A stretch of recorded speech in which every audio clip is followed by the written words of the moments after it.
Welcome to the FMCG Guys podcast. We're live here in Abu Dhabi. If you're listening to this, you can also watch it on YouTube. You have the link in the show notes. And if you're watching it, hello, good to see you. And I'm sitting today here with Amit Keswani, who's the Chief Omnichannel and AI Officer at, I would say, a local champion, the Chalhoub Group. Yes, absolutely. Who maybe for people that are not familiar with the region, haven't heard about you guys, but I think that for people that are in retail that know a bit about like the region, very well known, no? Yes, very well known. We're a 71-year-old company now. The third generation grandson of the founder is the CEO now. He inaugurated ShopTalk yesterday, so it was a real privilege to see him. We're essentially a luxury retailer. We operate three sides of the business. The first one is we have JVs with some of the best known maisons in the world. The second one is we have our own brands, such as Level Shoes, which is the largest luxury footwear store in the world. If you're in Dubai, go take a look at it. We've got Faces, which is beauty, Tanagra, which is homeware. And we own a brand called Christofle out of Paris, which is a tableware brand from the 1840s. And the third side of the business is franchise distribution, predominantly across fashion and beauty. So very complex, diverse business, 71 years old now. And well, interesting, because also like the way that you retail on behalf of maisons to on behalf of like more mass retailers, it's pretty different, no? It is. It's absolutely. Again, it's complex, but I think that's the uniqueness of us as an organization. We really focus on customer and customer experience. Everything we do, the first question is, do we know our customers? And as we do partnerships, that's always what people see as a unique value proposition. We've been in the GCC now for 71 years. We have businesses in Latin America. We have businesses in Paris and some small investments across different regions. So we pride ourselves in being customer first as an organization. And when you talk about GCC, what are like the main countries where you have a presence? So number one is UAE. That's the biggest market. So that continues to be a focus. We've invested a lot in Saudi Arabia. That's an upcoming market with a 30 million population. So we're really continuing to invest in that market. Smaller regions for us are Kuwait, Qatar, Bahrain, which are still important, especially in the luxury segment. And Egypt is another region that we're starting to look and doubling down and growing that market. Interesting. Wanted to ask you, I think, a bit about your personal story, which we were chatting a little bit about before. We were speaking in Spanish because despite your name, you are actually born in Spain, no? So we're from the same state, technically. We are pretty much, yeah. So I'm of Indian parents, second generation, I'd say Spanish Indian. Was born there in the Canary Islands. I left... I did some high school in the US, but I left Spain in 2001, spent some time in the US, then a significant amount of time in India, then in Southeast Asia, and ended up in UAE 3 years ago. So fairly international, I'd say. Yeah. What languages did you grow up speaking at home? English. So we grew up speaking English at home. I went to a British school and I spent some time in the US for high school. And of course, Spanish, as you can see, is also first language, just having grown up over there. So I consider myself bilingual. I speak a decent amount of Hindi. I've spent a bit of time in India always. So I'd say those are the three languages I can speak in. I also grew up bilingual at home. So with my dad, I would speak in Catalan, with my mom in English, because she's from New Zealand. Okay. Yeah. So you're also mixed background. Yeah, exactly. Which, I think it's an interesting one, because you're from somewhere, but you also bring a different perspective to things, no? Yeah, absolutely. I feel very blessed with it. And actually growing up, sometimes it was difficult, because I wasn't like the other kids in my school in some way. Yeah. But I think with time, if you know how to place things in the right place, I think it's a great ability, no? I agree. I mean, the bilingual, for us as Indians, I think there's a lot of similarity with Spain. Joint families, very family oriented. So it was very easy to grow up. I did grow up in a very international background. When I went to the British school, we had a lot of Koreans, Indians, British. So I grew up in a very multicultural, and of course, outside school, most of my friends were Spanish. So I think I got the best of both worlds. Yeah. And how did you end up working in retail? It was, as all things, I'd say, was a being at the right place at the right time. So Uh-huh. my background was a lot of startups, a lot of marketing and sales, but I was in India in 2008. I was working for the largest F&B group there as head of marketing. Uh-huh. And I had a friend who was at that time the CEO of one of the big, large tech companies, and he had invested in a bit of a startup. So he said, "Listen, if you're going to continue in marketing in a more traditional business, you're gonna get obsolete." exactly." So he invested in a fashion startup in Delhi, and I met the founders and I joined them for a year. So that was it was a flash sale site of Indian fashion selling to the US, which is very specific diaspora Indian fashion, just getting it cross border into the US. Joined them as CMO. It was my first digital experience, and from then I I moved into more traditional omnichannel retailers. And it's been 15 years now in what I like to call multi-brand retail. Yeah, and it's interesting because normally a lot of retailers would say, like retailers as in people that lead retail, that someone that started in digital cannot lead physical retail. But obviously you bring the other part of the coin. I think really it's taken about 20 years to mature omni-channel, right? And it's been interesting coming from a more traditional F&B marketing, which is very much retail oriented, and moving into digital was the other way around. But it's been really fulfilling, and a lot of technology, a lot of data, a lot of journey. So as I like to say, I think I have the most interesting job in the group today, which we'll hear about more in a minute. I wanted to ask you, like, one of the things, the thing I probably feel the most like satisfied and proud of in my career is like taking risk at a certain time, because that's actually was painful, but I've been able to like reach new heights with it. Is there a specific moment in your career where you think you took a risk and it worked out well?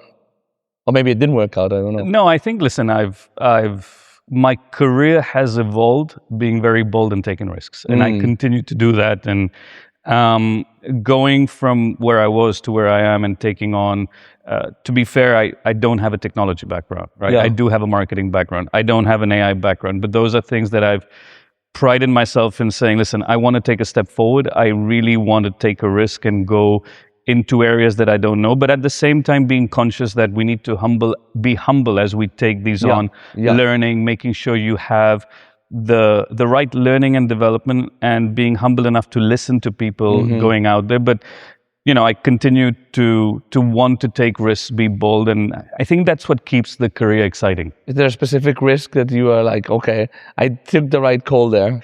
I think the one I told you in the beginning, which is moving from the F&B into a purely e-com with zero experience. That was, I think, I would say the biggest risk I've ever taken. But listen, today I feel very proud of where I am and what I'm doing. So exactly. I think it was the right risk at that time. It paid off. Yeah. Tell me about your current role. What does omnichannel and AI? Well, you probably have to do two parts of that. The way I like to explain our role is kind of in different functions. So the first one is customer. So we're by nature a central function that supports the business. So as an organization, we have close to 300 brands. Our role at a central level is to really think about how we can support brands so they can drive the business. The first function is really around customers. So think about anything to do with customer analytics, MarTech, AdTech, digital marketing. We provide technology frameworks, analytics, insights. So that's one big part of the role. The second one is product technology. So anything that touches customer, we lead product. So excluding enterprise, ERP, HR, or WMS, we kind of take care of product for everything that touches the customer, from pre-purchase, post-purchase, customer care, delivery, all that ecosystem. The third one is the post-purchase experience. So customer care sits under us as a function. Whilst fulfillment doesn't, we work very closely because We do things like 2-hour delivery, which is very unique to the region. So I work very close with our COO, who's also another Spaniard, Andreu. It's great. Andreu Marco, yeah, I know him. Yeah, Okay, yeah. good. So he's our COO and a good friend. Then we do group loyalty. We have 2 programs. We have Muse, which is kind of, we have 3 million customers. I don't want to call it mass because it's not the biggest program. And then we have Elite, which is our VIP program, which caters to our top 1,000 customers. And last but not least, we do AI. And AI, we've kind of started on a journey 18 months ago in terms of really trying to embed AI as a capability across the organization. So that's kind of the spectrum of what I do for the group. It's interesting, no? Because Chief Customer Officer, you know that we do a lot of FMCG brands. Chief Customer Officers like looking after key accounts and so on. And in your case, it's actually looking towards the customer that's actually buying the product, right? So I think it's all about creating that experience around it, no? It is, and I think the organization was very bold. We had before I joined, there was a customer department and there was an e-com department. I think the organization was bold, saying, listen, let's combine them and make them omnichannel so it actually touches the end-to-end journey. And whilst we're not with brands trying to figure out what the experience is, we're there to build frameworks, thinking about what is the right technology enablement, what are the right holistic journeys, and it all stems from what is the best customer experience. And I mean, I have a talk later on at 5 o'clock, and it's all about seamless experiences. Omnichannel is seamless. So that's kind of our obsession of how we want to build the ecosystem. It's not easy. It's a long journey, but we're making strides towards it. Yeah, well, actually, what type of brands are you representing, actually? So if we talk about brands, we talked about Level Shoes, Tanagra, Faces, which are our own brands. But if we talk about, Michael Kors, Kate Spade, Swarovski, Lacoste, Guess, we've got brands on the beauty side. What are some of the beauty retailers? The top one? Kilian is an important one. Oh, you're blanking out. We do Penhaligons. Sorry? Makeup Forever. So it's very broad in terms of the spectrum. We do Tumi also, which is an important brand for us. So we've got a very broad, I think we go all the way from, I would say, anywhere from an average order value of $80 to $90 all the way to over 1,000. So the spectrum of customers that we have is fairly unique. I know, and the way that the customer journey and then the experience that you have to give to them, it's very different as well, no? It is. It's absolutely different. Yeah. How does, from a customer journey standpoint, how would you say that there's true bold move towards omnichannel? How does it manifest itself? So we took a step back and said, what does it mean to be seamless? Yeah. And we developed a framework which we like to call Think Omni, which is 5 distinctive pillars. And it is a framework versus a directive to brands so that they can be unique in their own experience. If we talk about the 5 frameworks, I like to talk about the first and fifth one together, which is one is learning and development capabilities for back of house, so all the marketing, e-com, GMs. And then we tend to forget of our front of house, which is where 80% of our sales happen, so sales associate. So really developing learning and development for them, bringing the right incentive plans to make sure that it's truly omnichannel. The second one is really assortment and pricing strategy. In a world where customers have access to real-time online, what is the right assortment and pricing strategy so it's a seamless experience? The third one is customer journeys. When we talk about customer journeys, is really thinking about one specific person. If you are online and you add something to a cart, in an ideal world, you want to have that cart available in retail or vice versa. It's easy to say, but that's a great example of how we think about customer journeys. We're not there, but we'll get there. And last but not least, marketing. Marketing, you've got CRM teams, you've got offline marketing, you've digital marketing. It's very fragmented. So bringing those 3 together and thinking about marketing from a spend and attribution at an omnichannel level. So for us, as I said, that's a framework. And I'd say, it's a 3-year plan we've put together. I'd say we're probably about 40 to 50% in that journey. We go back, and again, it's a framework. We're not telling a brand like Swarovski, you need to follow everything. It is a framework, and you need to decide with your customer in mind, what are the right things you need to do for that seamless experience in the context of your business. What you say you're 40, 50% done? What's your vision of like what would good look like? Sure.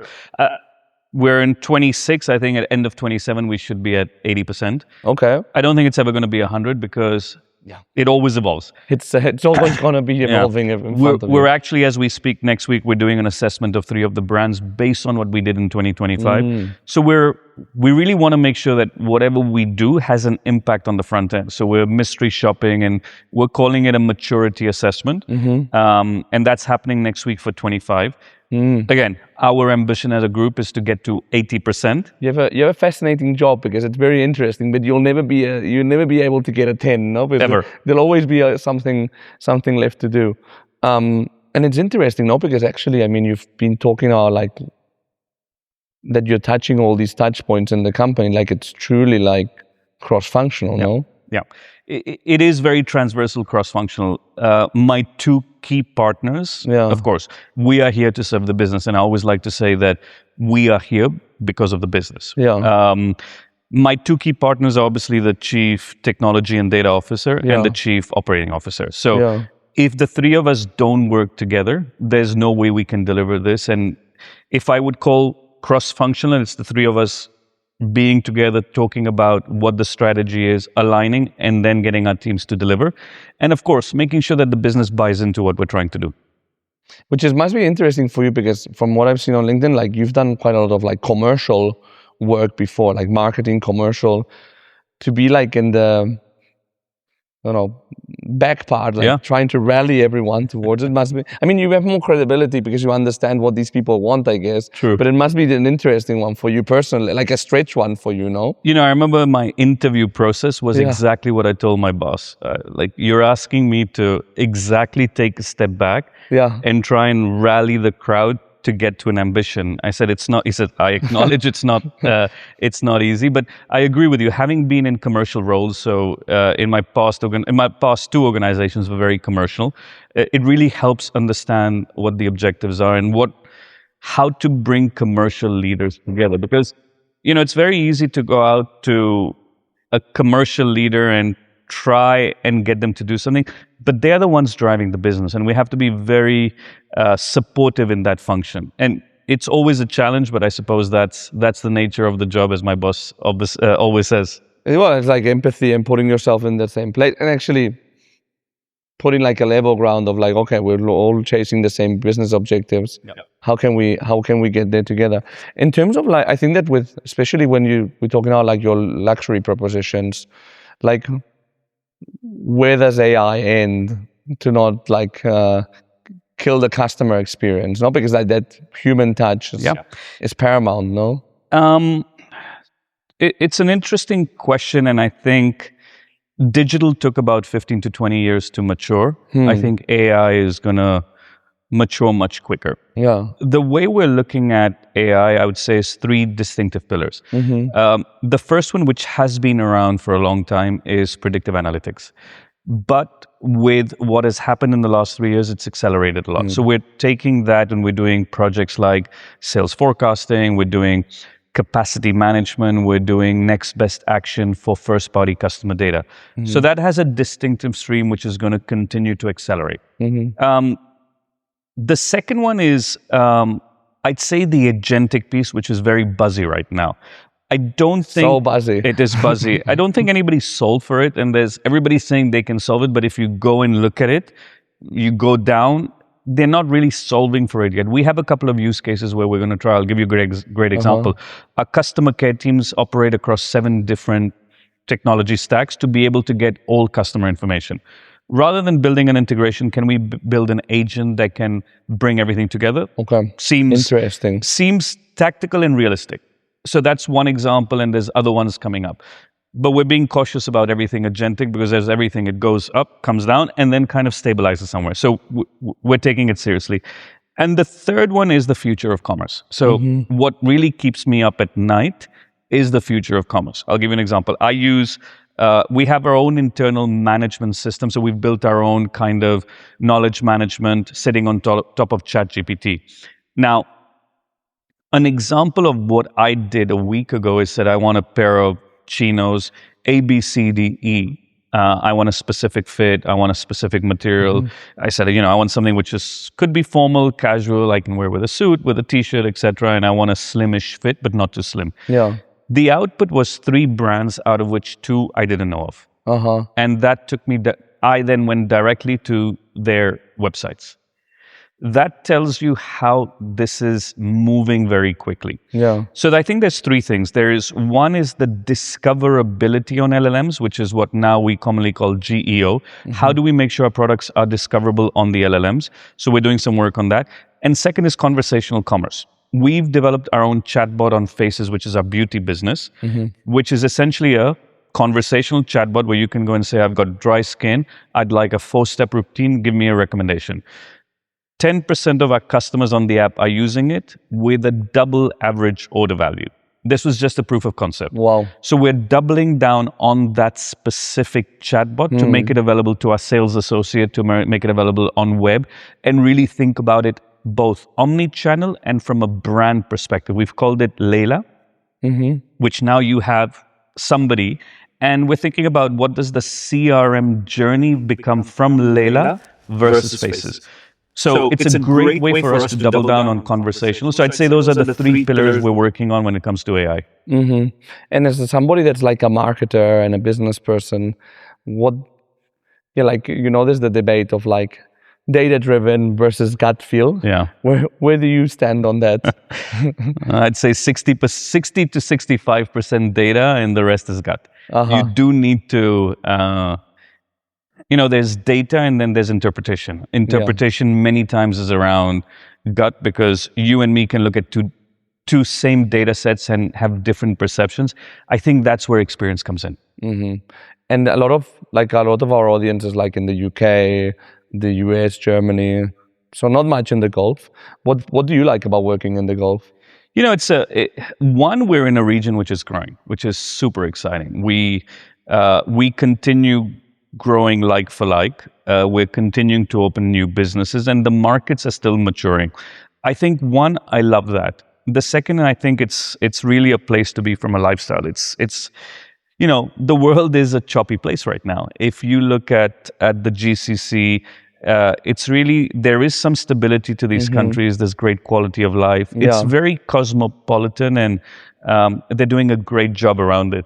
So it's really a place to be from both perspectives. Very cool, very cool. And now that we're at Shop Talk Lux, any one observation that you've had apart from Agentic, which is all over? It's really AI. A lot of people are just talking about AI, and I'm very cautious about that. I mean, I get a lot of LinkedIn messages, etc., and 8 out of 10 are we're building. Well, remember when ChatGPT came out? That the next day, every vendor had an AI integration, right? Yes. One is that I think really, which is clear, is how we need to be more experience-led. It's not only about the product. And I think more and more, if you listen to the panels and everybody who's speaking, especially at the category that we are, experience is very important. Yeah. People are now looking at more than just a brand. They're thinking about the experience. So I think that's one thing that we've been thinking about, but coming to Shop Talk and Lux is great. It's great that they've done this because it's really about elevating the experience, and that's the name of the game right now. So I'd say that's my second takeaway apart from the buzz of Agentic. I can tell you, like, compared to like the FMCG and grocery events I normally go to, there's like, what's better here is that people have a better sense of taste when they dress. That's definitely an upgrade. Make sure you do this after the podcast so nobody gets offended. Nah, I don't care. I have one last question that we ask all our guests, which is like, if you think back like to when you started your career and from the things that you've learned, if there's like one piece of advice you would give yourself when you started. There's one specific thing which less is more. I think we tend to overcomplicate when we make decisions. When we talk about retail specifically, I like to say that 65% is merchandise, 35% is customer. The business has not changed in the context of how we buy product and sell product. I think many of the times and many of the teams tend to overcomplicate how decisions are made, and that's one of the advices I usually When people ask me, that's what I like to say. The second one is, we talked about data and gut. I think nowadays, if you're not a data-centric, I'd say retailer, you're not going to be able to really grow in this industry. Perfect. Well, thanks, Emil. This was great. Thanks for joining, and My thanks pleasure. to our audience for tuning in. We'll see you in the next episode. Thank you. Oye, muy bien, ¿eh?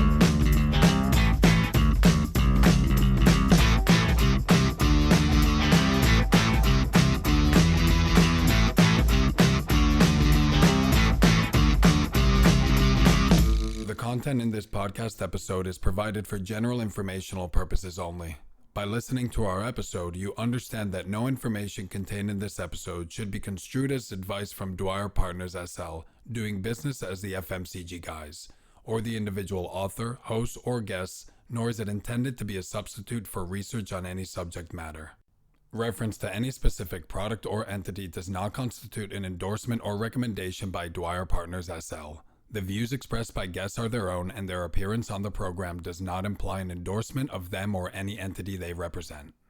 Dwyer Partners SL expressly disclaims any and all liability or responsibility for any direct, indirect, incidental, special, consequential, or other damages arising out of any individual's use of, reference to, or inability to use this podcast or the information we presented in this podcast.